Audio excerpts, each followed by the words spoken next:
इन दिनों शिव की नगरी काशी में शिव महापुराण कथा का आयोजन हो रहा है। कथा का आयोजन 26 जनवरी 2026 सोमवार से प्रारंभ हुआ है और यह 1 फरवरी 2026 यानी कल रविवार तक चलेगा। 7 दिवसीय शिव महापुराण में भगवान शिव के अनेक अवतारों का वर्णन किया गया है। श्री शिव महापुराण कथा का रसास्वादन व्यासपीठ पर सुमधुर कथावाचक पंडित श्री विशंभर पाठक शास्त्री जी अपनी ओजस्वी, ललित एवं रसमयी अमृत वाणी द्वारा कथा अमृत का रसास्वादन लोगों को करा रहे हैं। शिव महापुराण में भगवान शिव के अनेक अवतारों का वर्णन है जो सृष्टि के कल्याण, धर्म की रक्षा और भक्तों के उद्धार के लिए प्रकट हुए। प्रमुख 19 अवतारों में वीरभद्र, पिपलाद, नंदी, भैरव, अश्वत्थामा, सरभ, हनुमान और ऋषि दुर्वासा विशेष हैं। यह अवतार तामसी, राजसिक और सात्विक तीनों गुणों के अंतर्गत आते हैं। माता सती के देह त्यागने के बाद क्रोध में शिवजी ने अपनी जटा से वीरभद्र को प्रकट किया, जिन्होंने दक्ष प्रजापति का यज्ञ विध्वंस किया। ऋषि दुर्वासी के पुत्र पिपलाद ने शनि देव को श्राप दिया था। शिव जी के इस अवतार ने शनि पीड़ा का निवारण किया।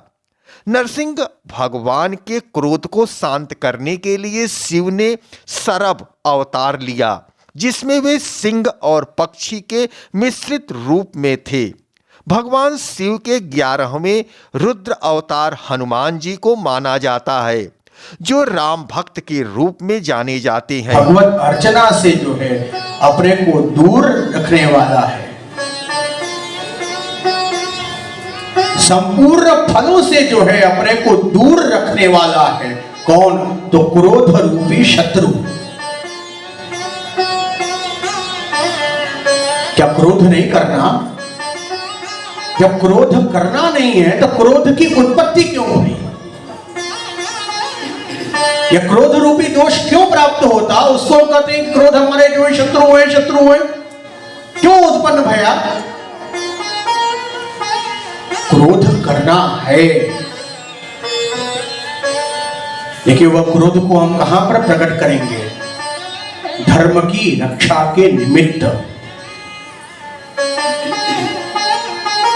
भगवान यज्ञ नारायण से, परब्रह्म परमात्मा से हम ये विनती करते हैं, प्रार्थना करते हैं कि हमें जो है क्रोध की प्राप्ति हो, हमें क्रोध आवे। हम क्रोध को प्रकट करेंगे गायों की रक्षा के लिए, वैष्णवों की रक्षा के लिए, भगवान के भक्तों की रक्षा के लिए। वहां पर हमें जो है क्रोधों को प्रकट करना। इसमें केवल के केवल जो है हमारा ही स्वार्थ प्राप्त होता रहे, जिसका संबंध मात्र के मात्र इस लौकिक शरीर के द्वारा ही प्राप्त हो, जिसका संबंध मात्र के मात्र जो है केवल लौकिक सुखों से ही प्राप्त हो, उसके लिए यदि हम क्रोध कर रहे हैं तो वही जो क्रोध है हमारे शत्रु के जैसा है, वही है प्रबल विकार, वही है प्रबल दोष। उसको समाप्त करना है। अपने लिए जो है हमने कुछ भी विचार नहीं किया, हमने क्रोध को किया। इन गायों के ऊपर आपत्ति आई थी, ब्राह्मणों के ऊपर आपत्ति आई थी, वैष्णवों के ऊपर आपत्ति आई थी, उसको दूर करने के लिए किया। वह हमारा धर्म है।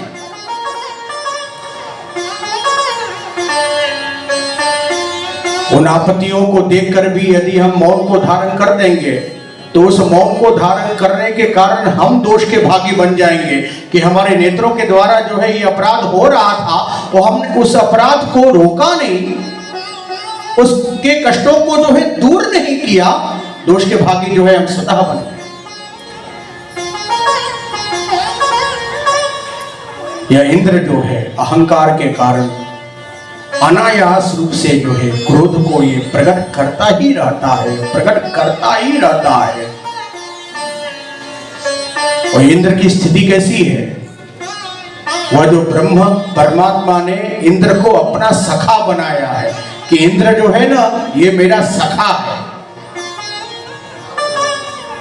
इंद्र तो जो है भगवान की स्तुति करता, प्रार्थना करता, उनकी चरणों की वह सेवा करता, लेकिन भगवान की दृष्टि में वह उनका सखा है।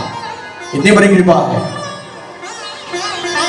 तो सभी लोग चाहते हैं कि हमारे सखा के ऊपर जितने भी दोष हैं, सखा के अंदर रहने वाले जितने विकार हैं, उन विकारों को दूर किया जाए। सभी लोग प्रयत्न करते हैं, प्रयास करते हैं, समझाते हैं, अरे आप ये क्या कर रहे हो, इसको दूर करो, ये दोष है आपके अंदर है, समाप्त करो।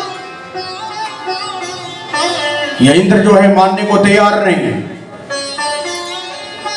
उसी जटाधारी पुरुष के साथ में जो है अपशब्दों के माध्यम से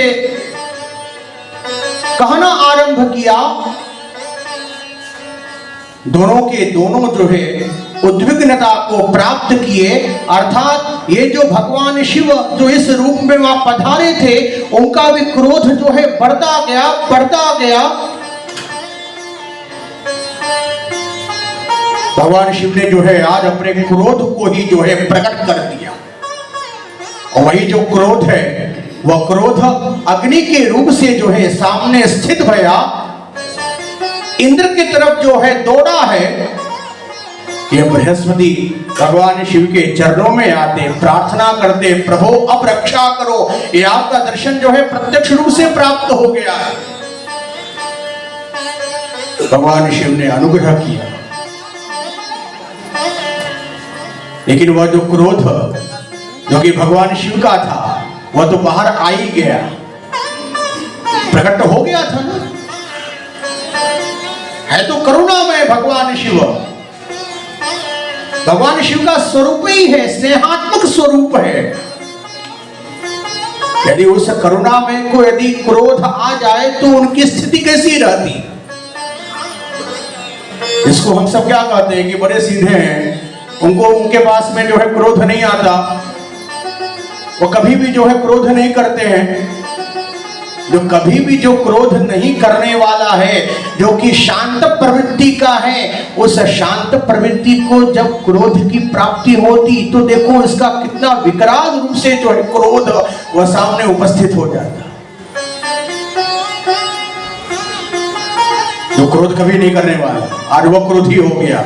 भगवान श्री हरि विष्णु जो कि शांताकारम भुजगशयनम, शांत ही उनका स्वरूप है, लेकिन ऐसे क्रोधमय अवस्था को धारण कर दिया था नरसिंह रूप से, जिसको शांत करना ही कठिन हो गया।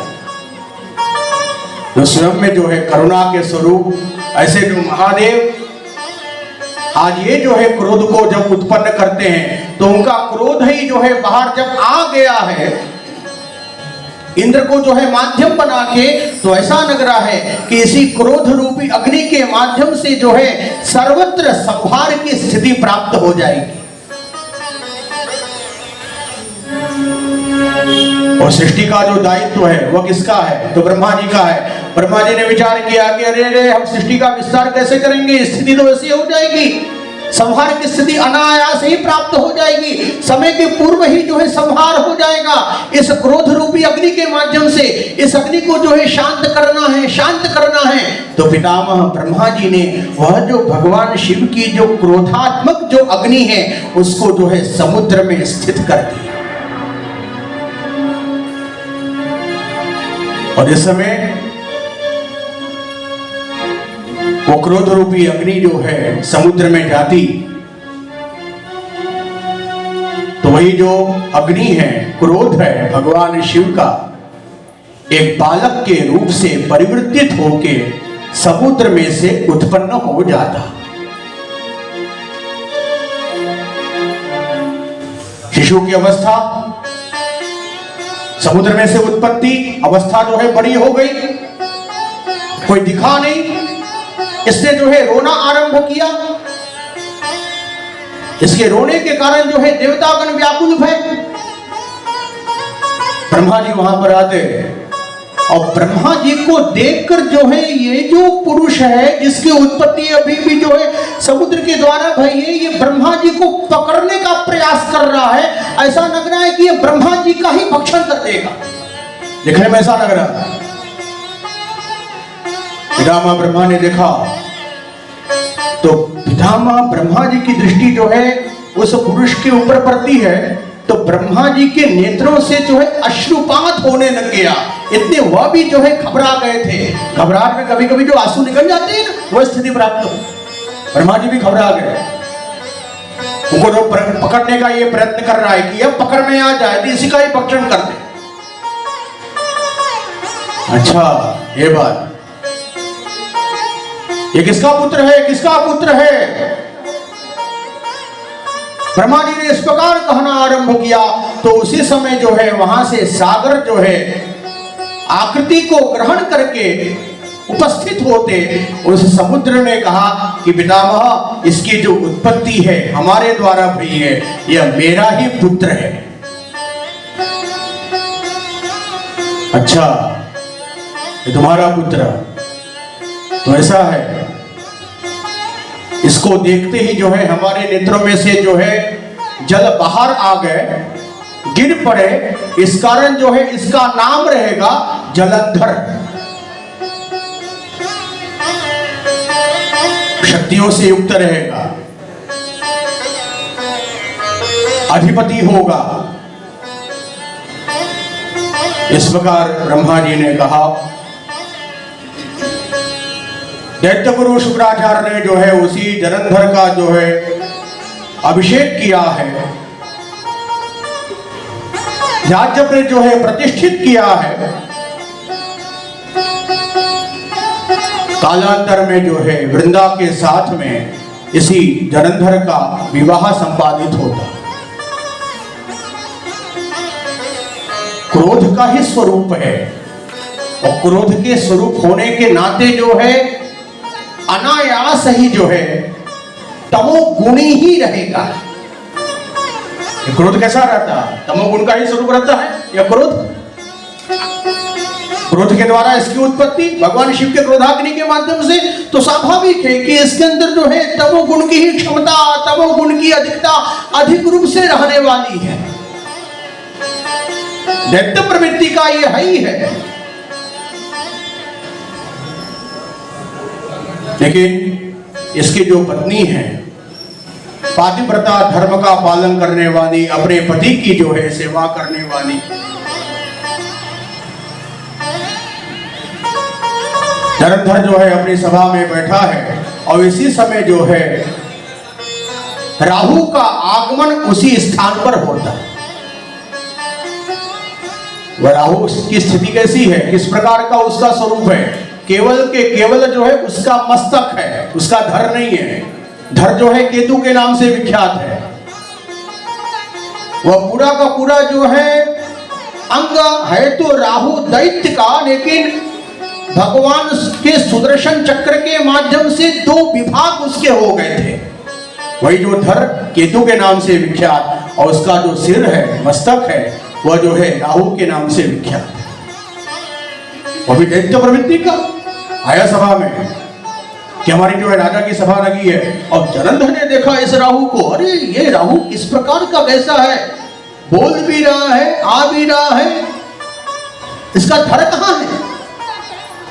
पूछा, तुम्हारी इस प्रकार की स्थिति कैसी है, किस प्रकार के तुम ऐसे हो गए, तुम्हारे जो है बाकी अंग कहां गए? तो पूरा वृत्तांत बताया। महाराज, ये जो समुद्र है इसका जो है मंथन किया गया मंदराचल के माध्यम से। कई कई जो है रत्नों की प्राप्ति भई, पारिजात का वृक्ष जो है उत्पन्न भया, चंद्रमा की जो है उत्पत्ति भई, लक्ष्मी की जो है उत्पत्ति भई। अच्छा, धन्वंतरी के माध्यम से जो है अमृत की उत्पत्ति भई। और इस समय जो है अमृत का पान छल के माध्यम से जो है देवताओं को कराया जा रहा था। मोहिनी रूपधारी श्री हरि विष्णु के माध्यम से मैं भी जाकर वहीं पर बैठा और उसी विष्णु के सुदर्शन चक्र के माध्यम से इस स्थिति को मैंने प्राप्त किया। ये जलंधर ये सुनते ही क्रोध में आया कि हमारे पिता का जो है मंथन किया गया, हमारे पिता के ऊपर जो है पर्वतों के द्वारा घर्षण किया गया। मंथन का तात्पर्य क्या? घर्षण करना। इन देवताओं ने यह कार्य किया। पहुंचता है सेनाओं को लेकर देवताओं के साथ में युद्ध करने की दृष्टि से। ये सारे देवतागण जो है भयभीत है, ब्रह्मा जी के पास में पहुंचे हैं। इधर जो है भगवान शिव को जो है पुकारना आरंभ किया, हे महादेव हमारी रक्षा करो, इस दैत्य के माध्यम से जो है अत्यधिक कष्ट की जो है प्राप्ति हो रही है।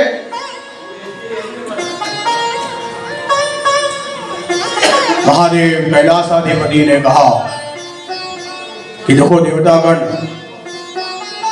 यदि इसको जो है समाप्त करना है, ठीक है हम समाप्त भी करेंगे, आपको जो है वचन भी देते हैं, लेकिन हाँ इसकी जो पत्नी है जिसका नाम वृंदा, जब इसका पातिव्रत्य जो व्रत है जब ये समाप्त हो जाएगा, अपने धर्म का जब ये त्याग किसी प्रकार कर देगी तो इस असुर का भी अंत हम कर देंगे। लेकिन इसकी पत्नी जो है जब तक अपने व्रत में स्थित रहेगी तब तक ये कार्य भी जो है संभव नहीं। पत्नी के पास में जो है ऐसी दिव्य शक्ति है और स्वयं में जो है शक्ति रूपात्मिका है कि हर समय जो है हर स्थितियों में अपने पति की वो रक्षा करती ही रहती है यदि वो अपने नियम में, अपने व्रत में यदि वह स्थिति है। पति जो है भले ही वो डगमगा जाए, धर्म से भले ही वो वंचित हो जाए, धर्मों का जो है त्याग कर दे, लेकिन पत्नी जो है वह धर्म में लगी है, किसी प्रकार की आपत्ति बाधा वह स्पर्श भी नहीं कर पाएगी।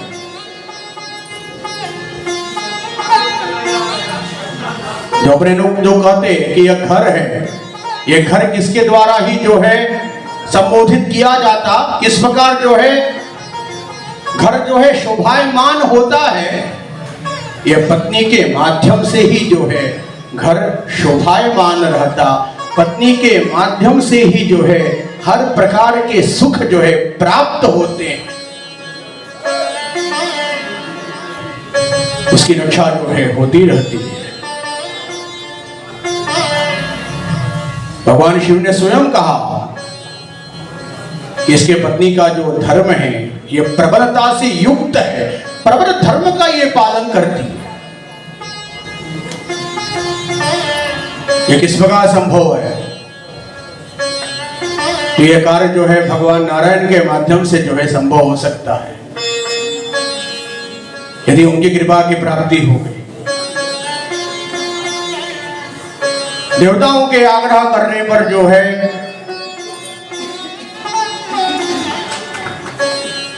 भगवान नारायण ने ये बात स्वीकार कर दी, ठीक है समय आने पर जो है देवताओं को प्रसन्न करने के लिए ये भी कार्य मैं करूंगा,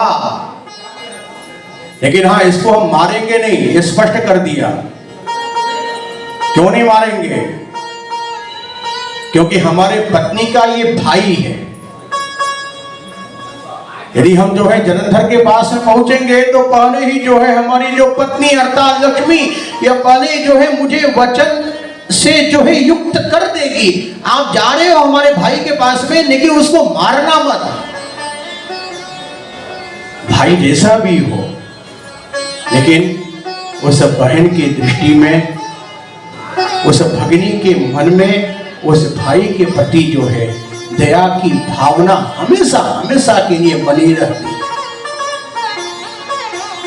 हमारा वो भाई है, आपके द्वारा जो है कृष्ण की प्राप्ति न हो, तो बने जो है भगवान श्री हरि ने कह दिया कि इसको तो मारने वाले नहीं है, लेकिन हाँ हम साथ दे सकते हैं। साथ क्यों देंगे? क्योंकि हमें धर्म की स्थापना करनी है। ये जो है धर्म से यह विमुख है, ये तामसी प्रवृत्ति का, क्रोध के द्वारा इसकी उत्पत्ति है। अनायास ही तमोगुण इसके अंदर जो है प्राप्त है, और तामसियों को समाप्त करना ही हमारा धर्म है, हमारा कर्तव्य है। ये बात है, या किसी प्रकार का धर्म नहीं हो रहा, ये धर्म ही है। अधर्म को किसी न किसी प्रकार से जो है समाप्त करना ही है। यह धर्मी प्रवृत्ति का लेकिन जो है साथ में इस प्रकार है वहां पर रहता, तो आप ऐसा प्रयास करो कि जो अधर्म रूपी जो दोष है वह समाप्त हो जाए। ये स्वयं में जो है क्रोध का ही स्वरूप।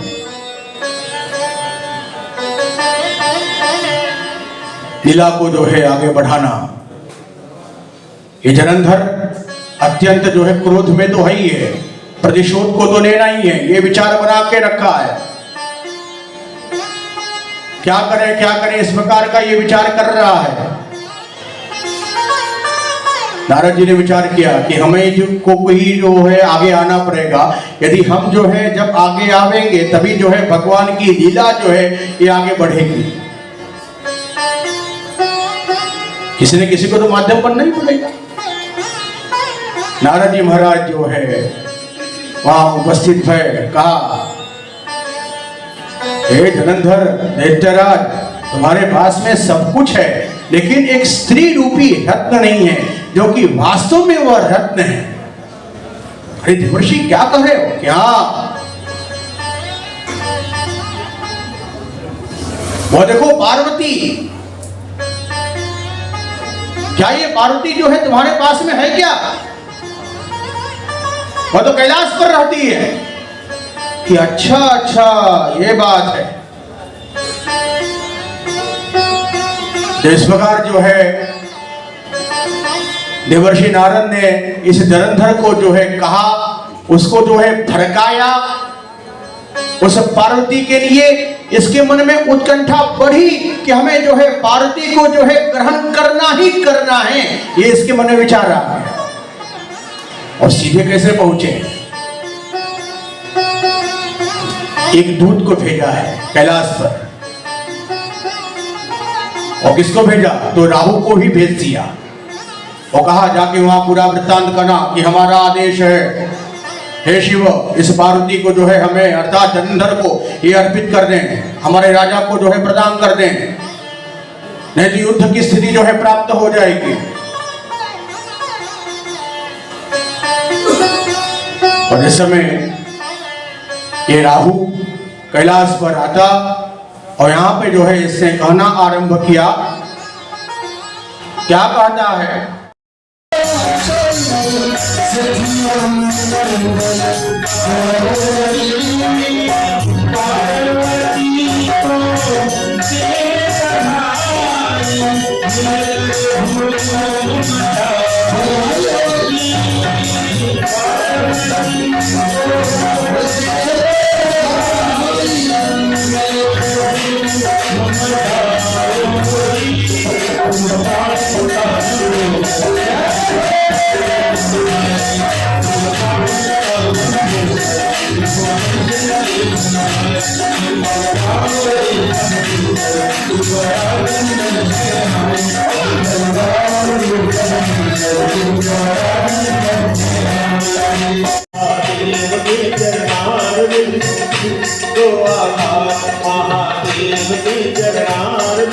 शिव के चरणारविंद, उमा के चरणारविंद, शिव के चरणारविंद, उमा के चरणारविंद, शिव के चरणारविंद, उमा के चरणारविंद, शिव के चरणारविंद, उमा के चरणारविंद, मेरे तो